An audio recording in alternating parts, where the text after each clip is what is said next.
Nearly 470,000 people were added to the payroll. A few job sectors saw the most growth, including leisure and hospitality, as well as professional services like consulting and engineering, retail and transportation. Now, that last one is especially important as the world continues to grapple with the supply chain crisis.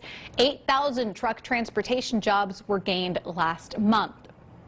Still, that is not enough to ease the pressure on the supply chain. Americans are likely going to continue to find everything from groceries to cars in short supply. As our Brian Scott found out, that struggle is felt right here in Texas. It's where we've been looking for months, to the roads, to the lack of semis on a lot of Texas highways. One of the root issues at the center of this whole supply chain crisis, and an issue that in at least one case, not even a big pay bump is helping to solve.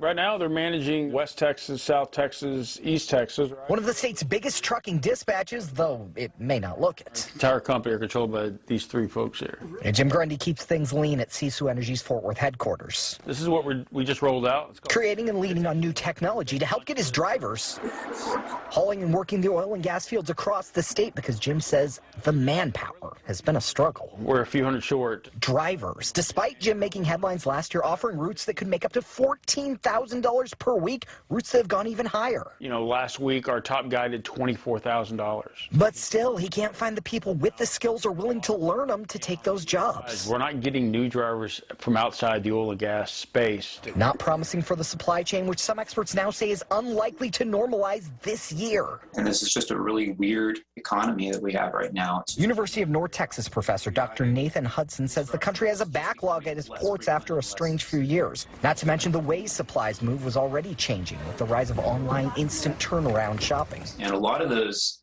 changes take new infrastructure or take new truckers entering the workforce, which is a long process. Plus, the trucking workforce was already shrinking, meaning more sticker shock and low inventories. Jim says even just from the shortages in his niche industry. From textiles to plastics that use oil and gas. So he'll keep trying to fill those routes that he knows take a special kind of person already. It's hard what these guys do. You know, they're out for 30, 60, 90 days straight. But he says they'll find that next generation of truckers somewhere.